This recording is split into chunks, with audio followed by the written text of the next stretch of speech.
Había una frase que Pedro Infante repetía cuando alguien le preguntaba por los amores de su vida. La decía con esa sonrisa suya, esa sonrisa que parecía salir del pecho antes que de la boca, y la decía siempre en voz baja, como si fuera secreto que ya no podía guardar más. Decía, hay mujeres que te enamoran, y hay mujeres que te cambian. Y luego callaba. Nunca terminaba el pensamiento. Nunca decía el nombre. Pero los que lo conocieron de verdad, los que estuvieron cerca en noches de tequila y silencio, los que lo vieron cuando bajaba la guardia y se olvidaba de ser el Pedro Infante que todos querían ver, esos saben de quién hablaba. Saben que el nombre que nunca pronunció en público fue durante años el nombre que más pesó en su interior. Dolores del Río. No es historia que la prensa de los años 50 se atrevió a contar completa. No es historia que los productores permitieron que saliera. Era demasiado complicada, demasiado humana, demasiado capaz de romper la imagen de dos leyendas que México necesitaba intactas. Así que quedó sepultada en silencios cómplices, en miradas que se cruzaban demasiado tiempo en fiestas llenas de gente, en cartas que se escribieron y no se enviaron. En conversaciones que ocurrieron en rincones donde nadie podía escuchar. Hasta hoy. Porque hay cosas que el tiempo no entierra. Hay cosas que simplemente esperan, quietas y pacientes, a que alguien tenga el valor de sacarlas a la luz. Lo que vas a escuchar no es un chisme. No es especulación de columnista hambriento de escándalo. Es historia reconstruida con testimonios de personas que estuvieron presentes, con cartas que se conservaron en archivos privados durante décadas, con confesiones que algunos hicieron solo al final de sus vidas, cuando ya no les quedaba nada que proteger excepto la verdad. Es la historia de dos personas que se encontraron en el momento equivocado. Que se reconocieron con una claridad que asustaba. Que tuvieron en las manos algo extraordinario y que, por razones distintas, cada uno por su propio miedo y su propia prisión, dejaron caer. Y es la historia de lo que ese momento les costó. No en términos de carrera ni de imagen pública. En términos de lo único que importa cuando se apagan las luces y el escenario queda vacío. El corazón. Para entender lo que pasó entre ellos, hay que entender primero quién era Dolores del Río en 1950. No la leyenda, no el ícono, no la mujer más fotografiada de México. La mujer real. La que existía detrás de esa belleza que hasta sus enemigos reconocían como fenómeno casi sobrenatural. Tenía 45 años. Había vivido más que la mayoría de personas en 3 vidas juntas. Había llegado a Hollywood siendo casi una niña, con el apellido Asun solo en la lengua y Durango en los ojos. Y había conquistado aquella industria de hombres con una combinación de belleza que paralizaba y determinación que no se rendía ante nadie. Había actuado junto a los más grandes. Había tenido su nombre en carteles que brillaban sobre Sunset Boulevard. Había sido fotografiada por los mejores fotógrafos del mundo, retratada como símbolo de una feminidad que trascendía fronteras y lenguas. Pero todo eso había tenido un precio. 2 matrimonios que no funcionaron. Una soledad de fondo que ningún reflector lograba iluminar.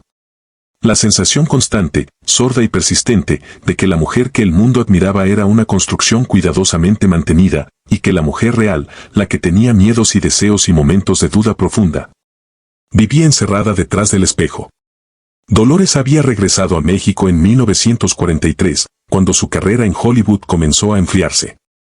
Algunos lo interpretaron como retirada. Ella lo vivió como liberación. En México encontró algo que Hollywood nunca le dio, directores que entendían su rostro no como decoración sino como instrumento.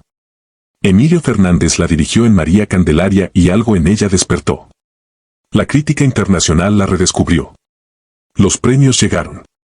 Pero más importante que los premios fue la sensación de que por primera vez en años estaba actuando desde adentro hacia afuera, no al revés. Para 1950 era institución. No solo estrella, sino símbolo. La prueba viviente de que México podía producir grandeza de nivel mundial. Esa condición de símbolo era su gloria y su jaula. Pedro Infante, en cambio, era todo lo contrario de una construcción. Era fenómeno natural. Como terremoto o como eclipse. Algo que simplemente ocurría y ante lo cual la gente no sabía si correr o quedarse mirando con la boca abierta. Tenía 31 años en 1950.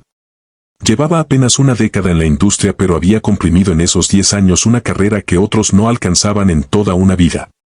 Sus películas rompían taquillas. Sus canciones salían de cada radio en cada colonia de cada ciudad del país. Había algo en su voz, no solo la calidad del sonido sino lo que transmitía, una especie de honestidad sin pretensión, que hacía que la gente sintiera que les cantaba directamente a ellos. Solo a ellos. Y sin embargo, a pesar de todo ese éxito, Pedro Infante cargaba algo que pocos veían. Una insatisfacción silenciosa. Una sensación de que faltaba algo que el aplauso no podía llenar. Lo había dicho una vez, en una entrevista que el periodista decidió no publicar completa porque la consideró demasiado reveladora para la imagen que la industria quería proyectar. Dijo, a veces termino de filmar una escena donde lloro de verdad, donde saco algo que duele de verdad, y el director dice corten, y todos aplauden. Y yo me quedo pensando que lo que acabo de mostrar es más real que cualquier cosa que he vivido en los últimos años. Y eso me preocupa. Me preocupa mucho. Era hombre que buscaba profundidad en un mundo que le ofrecía brillo. Fue en ese estado, los dos, cuando se encontraron de verdad por primera vez. Se habían cruzado antes, por supuesto. La industria mexicana de entretenimiento en los años 50 era, a pesar de todo su esplendor, un pueblo. Todo el mundo conocía a todo el mundo. Se habían saludado en premiaciones, habían compartido mesas en cenas de productores, habían posado juntos para fotógrafos en eventos donde la presencia de ambos garantizaba que la imagen aparecería en portadas. Pero hay diferencia entre conocer a alguien y encontrarse con alguien. El encuentro real ocurrió en marzo de 1951, en casa de Gabriel Figueroa, el cinematógrafo más importante de México, quien organizaba cenas pequeñas e íntimas que eran, en muchos sentidos, los espacios más honestos de toda la industria. Figueroa tenía criterio para seleccionar a sus invitados. No buscaba poder ni fama. Buscaba inteligencia y autenticidad. Sus cenas eran conversaciones reales entre personas que se quitaban por unas horas la armadura de sus personajes públicos. Esa noche había 12 personas. Directores, uno que otro escritor, 2 actores y Dolores del Río, quien llegó acompañada de su asistente pero que desde el momento en que entró al comedor irradió esa presencia suya que llenaba los espacios sin esfuerzo aparente. Pedro Infante llegó tarde. Llegaba siempre tarde, no por descuido sino porque entre el estudio y cualquier evento social siempre encontraba algo que lo detenía. Alguien que necesitaba hablar con él, algún mecánico con quien terminar una conversación sobre motores, algún niño en la calle que quería un autógrafo y al que Pedro nunca podía decirle que no. Cuando entró al comedor de Figueroa, la cena ya había comenzado. Se disculpó con esa naturalidad sin artificios que era característica suya y buscó su lugar en la mesa. El lugar que le habían asignado estaba frente a Dolores. Los que estuvieron presentes esa noche recordaron después ese momento con una precisión extraña. Recordaron que Pedro se sentó, levantó la vista y que hubo un segundo, solo uno, en que algo cruzó su rostro. No fue sonrisa de reconocimiento ni gesto de admiración calculada. Fue algo más parecido al reconocimiento genuino, como cuando alguien ve por primera vez un lugar al que sin embargo siente que pertenece. Dolores lo miró también. Y los que la conocían bien dijeron que en su caso la reacción fue diferente pero igualmente reveladora. Porque Dolores del Río era maestra del control. Décadas en Hollywood le habían enseñado a manejar cada músculo de su rostro con precisión quirúrgica. Pero en ese segundo, según quienes estaban cerca, algo en su compostura se movió levemente. Como superficie de agua que recibe piedra pequeña y que durante un instante, solo uno, pierde su quietud perfecta. La cena duró 4 horas. Pedro habló poco durante los primeros platos. Escuchaba, que era algo que hacía con una atención que sorprendía a quienes no lo conocían bien. La gente asumía que un hombre de su popularidad sería el que monopolizaba las conversaciones, el que necesitaba ser el centro. Pero Pedro Infante era al revés. Le interesaba escuchar. Le interesaba la gente. Fue durante la discusión sobre una película francesa que Figueroa había visto recientemente cuando Pedro habló por primera vez de manera extensa. Alguien había dicho que el cine europeo tenía una profundidad emocional que el cine mexicano todavía no alcanzaba. Y Pedro, que normalmente evitaba debates de ese tipo, dijo algo que hizo que Dolores dejara de mover su copa. Dijo que la profundidad no era cuestión de presupuesto ni de tradición cinematográfica. Que la profundidad venía de la honestidad.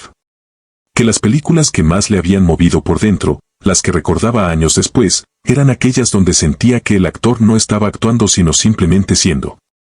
Y que esa capacidad de simplemente ser frente a una cámara, era lo más difícil y lo más raro del mundo. Dolores lo miró en ese momento y dijo, con esa voz suya que parecía venir de otro tiempo, que tenía completamente razón. Y que había tardado 20 años de carrera en entenderlo. Fue la primera conversación real entre ellos. No sería la última. Después de esa noche en casa de Figueroa, comenzaron a coincidir con una frecuencia que ninguno de los dos buscó deliberadamente, o al menos eso se dijeron durante un tiempo. Figueroa los invitó a ambos a ver proyección privada de su trabajo más reciente. Estuvieron sentados a 2 sillas de distancia en la oscuridad del pequeño cine privado del cinematógrafo y hablaron en voz baja durante toda la proyección, cosa que a Figueroa le molestó levemente pero que decidió tolerar porque en 30 años de carrera nunca había visto a Dolores del Río hablar durante una proyección con nadie. Luego vino una lectura de guión en los estudios Churubusco a la que ambos habían sido convocados por razones distintas. Pedro para evaluar un posible papel, Dolores para dar su opinión como actriz de experiencia. El productor los sentó juntos por accidente o por intuición, y al final de la reunión de 3 horas, mientras el resto del grupo discutía detalles técnicos, Pedro y Dolores seguían en conversación propia que había comenzado siendo sobre el guión y había terminado siendo sobre la naturaleza del sacrificio. Había algo en esas conversaciones que los dos describieron después, en momentos distintos y a personas distintas, con palabras sorprendentemente similares. Describían la sensación de hablar con alguien que entendía sin necesidad de explicación. Que llegaba al fondo de lo que uno quería decir antes de que uno terminara de decirlo. Dolores se lo confesó meses después a su amiga más cercana, la actriz y pintora Lupe Marín, durante una tarde en el estudio de pintura que Lupe tenía en Coyoacán. Le dijo que hablar con Pedro era como encontrar un espejo que en lugar de devolverte tu imagen te devuelve tu pensamiento más honesto. Y que eso era hermoso y aterrador en igual medida. Pedro, por su parte, lo contó a su manera. A Jorge Negrete, en una conversación que Negrete guardó para sí durante años, Pedro le dijo algo más sencillo pero igualmente revelador. Le dijo, hay gente con quien hablas y sientes que el tiempo pasa demasiado rápido. Con ella el tiempo no pasa. Se detiene. Y eso no me había pasado nunca. Para el verano de 1951, los encuentros habían adquirido una calidad diferente. Ya no eran casualidades ni coincidencias profesionales. Eran encuentros buscados, organizados con la discreción que la condición de ambos exigía. Una tarde en la librería de Luis Cardosa y Aragón, donde Dolores solía pasar horas entre libros de arte y poesía.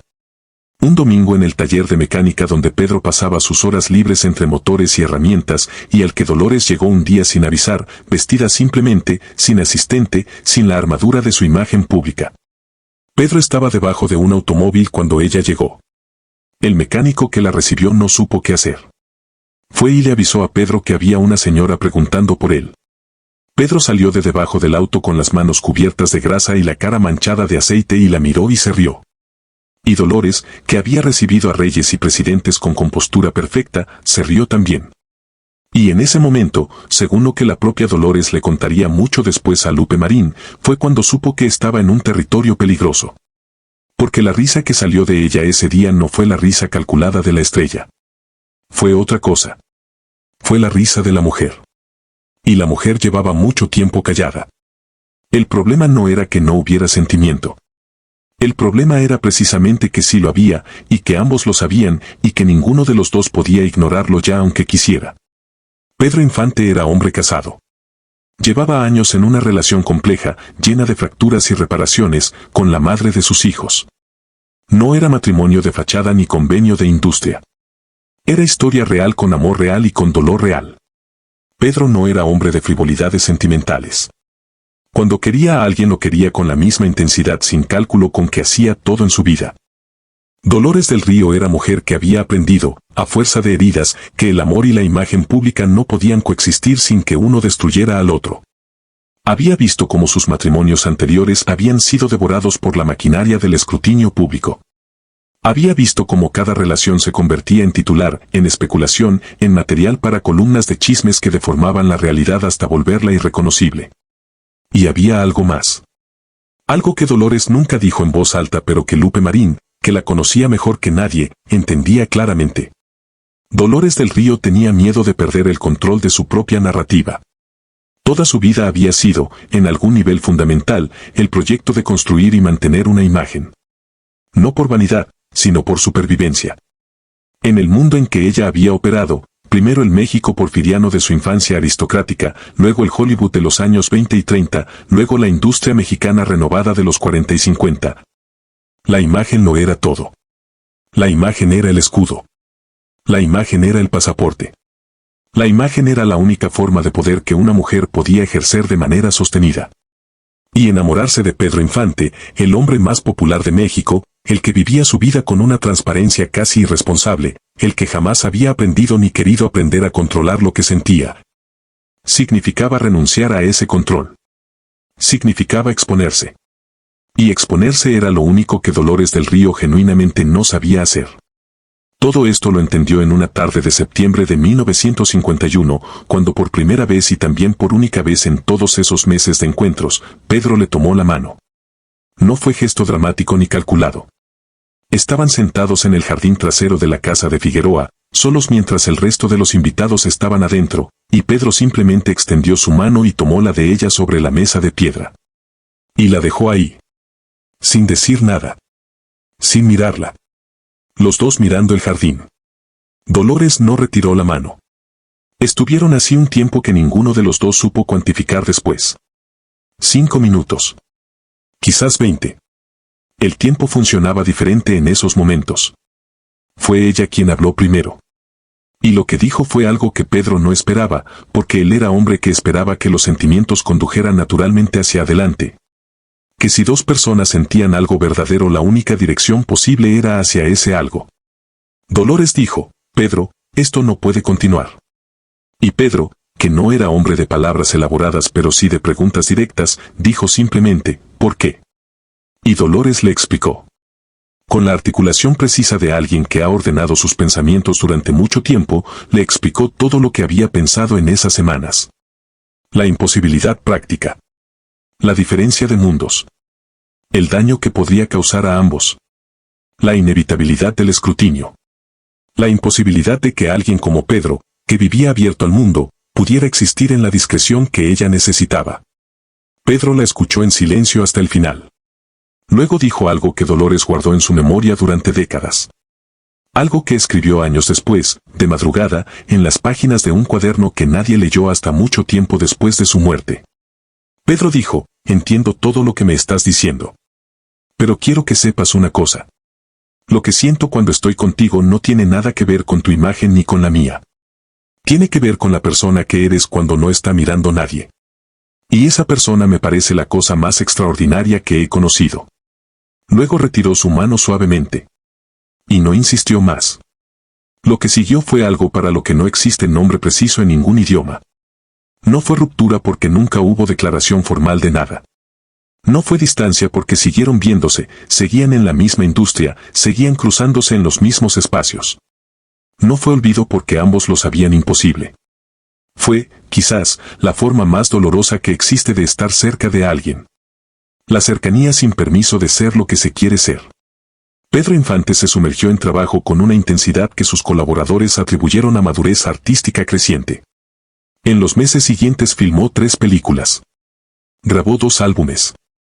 Aceptó compromisos que normalmente habría rechazado. La gente que trabajaba con él notaba algo diferente en su actuación, una capa nueva de melancolía que antes no estaba ahí, o que antes no era tan visible. Los directores lo aprovechaban sin saber exactamente de dónde venía. Emilio Fernández, que tenía el ojo más agudo de la industria para ese tipo de cosas, le dijo una tarde en el set: no sé qué te pasó, pero tráelo siempre a las escenas. Lo que estás haciendo ahora es lo mejor de tu carrera. Pedro le respondió con una sonrisa que Fernández describió después como la sonrisa más triste que había visto en un hombre que sonreía. Dolores, por su parte, hizo lo que siempre había hecho cuando la vida se volvía demasiado complicada por dentro. Lo tradujo en arte. Comenzó a trabajar con una intensidad renovada en su carrera teatral, que había descuidado en favor del cine. Tomó papeles que la desafiaban de maneras que el cine no podía. Personajes que vivían emociones que ella no podía vivir en su propia vida. Encontró en el escenario una válvula que el cine, con sus interrupciones y sus cámaras y su maquinaria técnica, no ofrecía del mismo modo. Pero había noches en que la válvula no alcanzaba. Lupe Marín lo recordó en una conversación privada que tuvo lugar mucho después.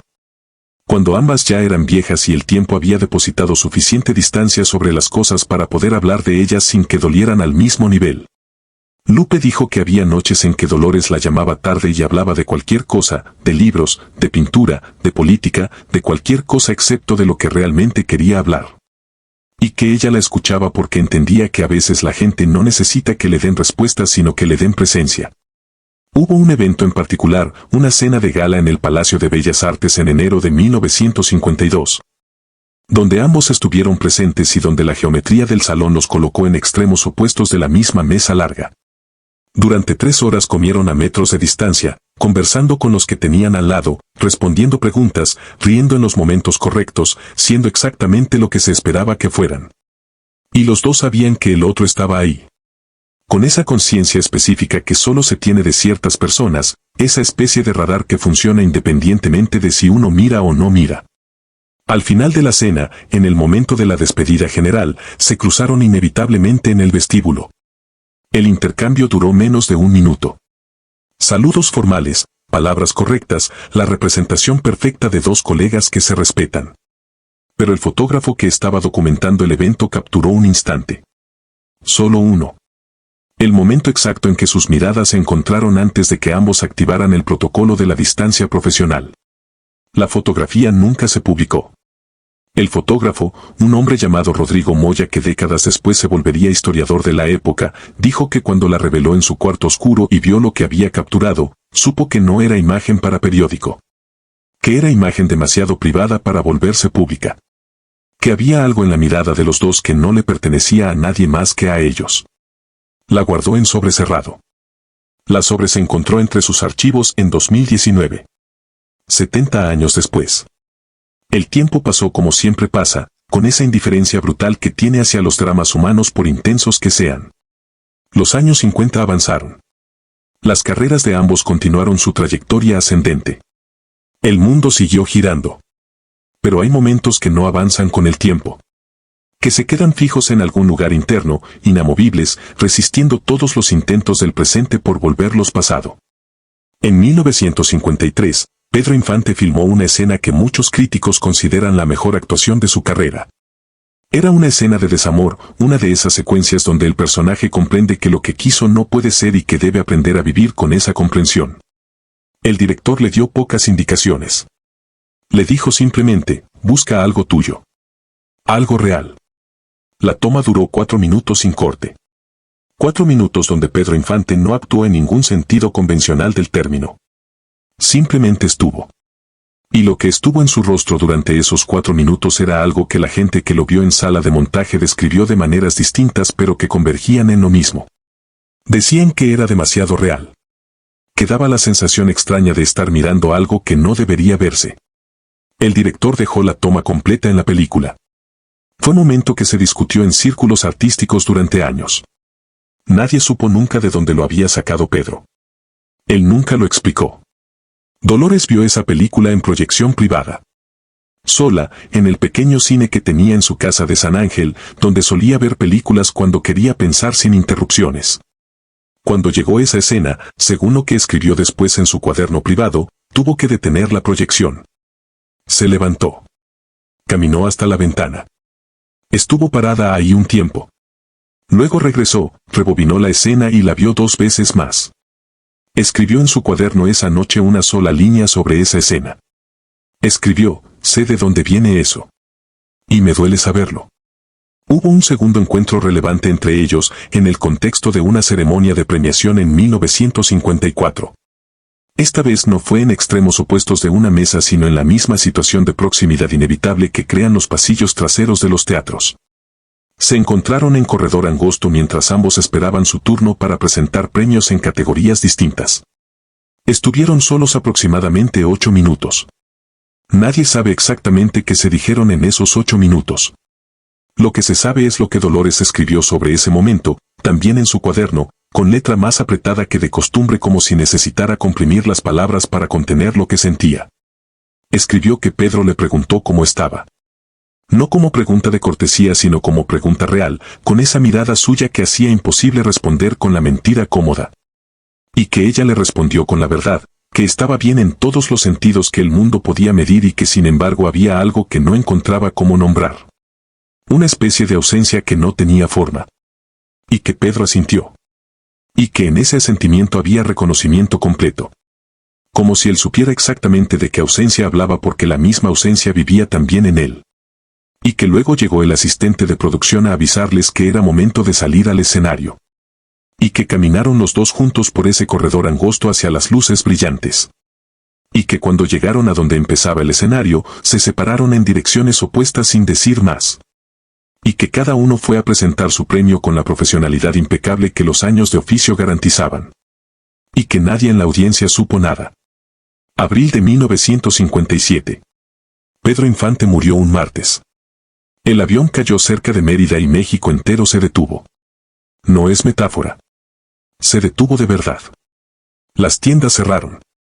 Las radios interrumpieron su programación. En colonias populares de todo el país, gente que nunca lo había conocido personalmente lloró en la calle como si hubiera perdido a alguien de su propia familia. Porque en cierta manera así era. Dolores estaba en Ciudad de México cuando llegó la noticia. Su asistente se la dio en persona, con la torpeza compasiva de quien no sabe cómo envolver algo así en palabras. Dolores no dijo nada inmediatamente. Pidió que la dejaran sola. Fue a su estudio, el cuarto pequeño donde pintaba y escribía y donde guardaba las cosas que no eran para ojos ajenos. Estuvo adentro varias horas. Nadie supo lo que pasó en ese cuarto durante esas horas. Nadie preguntó. Las personas que la rodeaban y que la conocían bien entendieron que había territorio ahí que no era para ser cruzado. Al funeral asistió con la compostura que siempre la caracterizó. Vestida de negro, serena, correcta. Nadie que la viera ese día habría detectado nada fuera de lo ordinario en su expresión. Era presencia de duelo profesional, de colega que reconoce pérdida importante para la industria. Solo Lupe Marín notó algo. Lupe, que la conocía en los detalles pequeños, en el lenguaje de los gestos mínimos que Dolores no podía controlar igual que controlaba los grandes. Notó que durante toda la ceremonia Dolores mantuvo los dedos de su mano derecha entrelazados con fuerza, apretados contra su palma, como si estuviera sosteniendo algo que no quería soltar. Era el mismo gesto que había tenido 6 años antes, en el jardín de Figueroa, cuando Pedro le tomó la mano sobre la mesa de piedra. Después del funeral, la vida continuó. Las vidas siempre continúan, con su insensibilidad fundamental hacia el dolor individual. Dolores siguió trabajando. Siguió siendo Dolores del Río, ícono y símbolo y presencia indispensable de la cultura mexicana. Pero algo cambió en sus hábitos. Comenzó a escribir más. No para publicar. No cartas dirigidas a nadie en particular. Solo escritura privada, nocturna, en el cuaderno que guardaba en el cajón de su mesa de noche. Lupe Marín lo supo porque Dolores se lo dijo, no en términos de confesión sino casi de pasada, como quien menciona un nuevo hábito sin darle importancia explícita. En ese cuaderno, entre reflexiones sobre arte y sobre vejez y sobre México y sobre el tiempo, había páginas dedicadas a Pedro. No sistemáticamente. No como diario ordenado. Sino en ráfagas, en noches específicas donde algo lo traía de vuelta con claridad insoportable. Una canción escuchada por accidente en la radio. Una escena de una de sus películas transmitida por televisión. El olor específico a aceite de motor que a veces llegaba desde la calle cuando pasaba algún automóvil antiguo. Las páginas sobre Pedro no eran, según lo que se conoció después, lamentos elegíacos ni declaraciones dramáticas de amor frustrado. Eran reflexiones. Cuestionamientos. Preguntas que ella misma se hacía con una honestidad que quizás solo era posible en la oscuridad de la madrugada y en la privacidad absoluta del papel. Se preguntaba si había tomado la decisión correcta. No con la angustia de quien no puede aceptar el pasado, sino con la serenidad extraña de quien intenta entender el pasado para entenderse a sí mismo. Se preguntaba qué habría sido diferente. Y si diferente habría significado mejor. O solo diferente. En 1966, Dolores del Río tenía 61 años y había aprendido que la vejez tiene una propiedad específica que nadie te advierte cuando eres joven. La vejez hace que las cosas importantes sean más visibles. Quita ruido. Quita urgencia superficial. Y en ese silencio que deja, lo que importaba de verdad sube a la superficie. Fue ese año cuando escribió la carta. No se sabe exactamente en qué mes. No hay fecha en el documento. Solo letra de Dolores, reconocible por su inclinación particular, en papel de buena calidad que había amarillado con los años cuando fue encontrada. Era carta dirigida a Pedro Infante. Carta que nunca fue enviada, por la razón obvia de que Pedro llevaba 9 años muerto. Pero que fue escrita de todas maneras, porque hay cosas que necesitan ser dichas aunque no haya nadie que pueda recibirlas. Porque a veces escribir no es comunicación sino necesidad. La carta fue encontrada en 2004, cuando los archivos privados de Dolores del Río, fallecida en 1983, fueron finalmente catalogados por investigadores del Instituto Nacional de Bellas Artes. Estaba en sobre sin dirección, guardada entre páginas de un libro de poesía de Ramón López Velarde. El investigador que la encontró, un historiador de cine llamado Aurelio de los Reyes, entendió inmediatamente que tenía entre las manos algo extraordinario. La carta, de la cual existe copia en el archivo del instituto, comienza sin saludo formal. Comienza directamente, como si fuera continuación de conversación que nunca terminó. Dice, he pensado mucho sobre si escribir esto o no y he llegado a conclusión de que no escribirlo sería otra forma de cobardía. Y ya tuve suficiente cobardía en vida para llevarme más a la tumba. Continúa, cuando te dije que no podía continuar, te dije la verdad. Pero no toda la verdad. La parte que no te dije es que tenía miedo. No del escándalo, aunque eso era parte. Tenía miedo de algo más profundo. Tenía miedo de descubrir que después de tantos años construyendo quién era Dolores del Río, no sabía quién era la mujer que había debajo. Y tú eras el único que podría haberme forzado a averiguarlo. Porque contigo no podía ser otra cosa que real. Y no sé si estaba lista para eso. No sé si alguna vez lo estuve. Más adelante dice, lo que más me cuesta aceptar no es haberte perdido a ti. Es haberme perdido a mí en el proceso. Haber elegido la imagen sobre la persona. Haber decidido que era más seguro ser admirable que ser humana. Y hacia el final, en el párrafo que los investigadores citaron más frecuentemente cuando el hallazgo se hizo público, hubo una tarde en Jardín de Gabriel, cuando pusiste tu mano sobre la mía y no dijiste nada. Yo tampoco dije nada. Y en ese silencio hubo más verdad que en todos los diálogos que actué en 40 años de carrera. Esa tarde la cargo todos los días. No como peso. Como recordatorio. Recordatorio de que la vida real, la que importa, ocurre en los momentos pequeños que decidimos no proteger de nadie. La carta termina con una frase que no es despedida ni conclusión sino simplemente afirmación. Dice, fuiste real. Y eso fue suficiente para que todo lo demás fuera insuficiente. No tiene firma. La historia de Dolores del Río y Pedro Infante no es historia de amor destruido. Es historia más complicada y más universal que esa. Es historia de lo que ocurre cuando dos personas se encuentran en momento donde la vida real y la vida construida colisionan y donde cada uno, por sus propias razones, elige la construida. Dolores eligió su imagen. La protección de esa identidad que había tardado décadas en edificar y que sentía, con razón o sin ella, que era lo único que garantizaba su lugar en el mundo. Pedro eligió no forzar. Porque era hombre que entendía que el amor que se impone deja de ser amor y que la única forma de respetar lo que sentía por alguien era respetarle también la decisión de no sentirlo o de no actuar sobre ello. Ambas decisiones fueron honorables. Y ambas fueron dolorosas. Y ambas fueron, en algún sentido profundo, equivocadas. No en términos morales sino en términos de lo que dejaron sin vivir. Cuando la carta de Dolores fue hecha pública en 2005, la reacción fue intensa y dividida. Algunos sintieron que violaba privacidad de personas que ya no podían defenderse. Otros argumentaron que era documento histórico valioso, ventana honesta hacia la vida interior de dos figuras que México había mitificado hasta volverlas más símbolo que humanas. La discusión se extendió meses. Académicos, periodistas, cineastas, escritores. Todos con perspectivas distintas sobre qué hacer con esa honestidad que había sobrevivido a quienes la produjeron. Pero hubo consenso en algo. En que la carta era, independientemente de todo lo demás, un documento de verdad extraordinaria. Que Dolores del Río, al escribirla, había hecho algo que rara vez hacemos. Había mirado hacia adentro sin protegerse de lo que vería. Había nombrado sus miedos con precisión. Había reconocido el costo de sus elecciones sin victimizarse ni victimizar al otro. Había sido, en la intimidad de ese papel, la persona que no supo ser en la vida. Y hay algo en eso que trasciende la historia específica de dos figuras del cine mexicano de los años 50. Hay algo que habla de condición humana en general. De la brecha permanente que existe entre quienes somos y quienes nos atrevemos a ser. De los momentos que reconocemos como importantes precisamente cuando los dejamos pasar. De la extraña manera en que a veces la lucidez llega tarde, cuando ya no sirve para cambiar nada pero sí para entender todo. Pedro Infante está enterrado en Panteón Jardín. Su tumba recibe flores todos los días. Gente que no había nacido cuando él murió va a dejarle rosas o claveles o simplemente a estar un momento en ese espacio que siente, de alguna manera que no se puede explicar racionalmente, como presencia. Dolores del Río murió en 1983 en Cuernavaca. Tenía 77 años. Al final de su vida había alcanzado esa serenidad particular que a veces viene cuando se deja de luchar contra lo que uno es. Sus últimos años fueron, según quienes la acompañaron, sorprendentemente tranquilos. Como si algo se hubiera resuelto adentro aunque no hubiera forma de saber exactamente qué.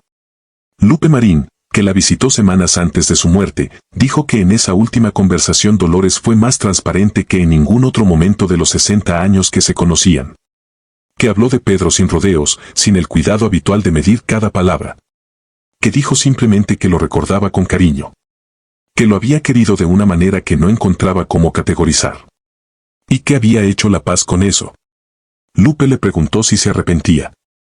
Y Dolores respondió algo que Lupe repitió después con la exactitud de quien sabe que está conservando algo que no debe deformarse. Dijo, el arrepentimiento implica que tomé la decisión equivocada. Pero no sé si existe la decisión equivocada o si solo existen las decisiones que uno toma con lo que tiene en ese momento. Tomé la que pude tomar. Y viví con ella. Y eso también es una forma de valentía, aunque no sea la valentía que más admiro. Luego miró por la ventana hacia el jardín de su casa de Cuernavaca y dijo algo más, casi para sí misma, como conclusión de un pensamiento largo que venía de muy adentro. Dijo, lo que sí sé es que fue real. Que en medio de todo lo que construimos y fingimos y protegimos durante tanto tiempo, eso fue completamente real. Y lo real no desaparece. Cambia de forma pero no desaparece. Afuera, en el jardín, había bugambillas en flor. Y el tiempo seguía pasando con su indiferencia habitual. Y adentro, en el silencio de ese cuarto, dos nombres compartían espacio con la tarde. Como habían compartido, sin permiso y sin disculpa, el mismo aire de todos los años anteriores.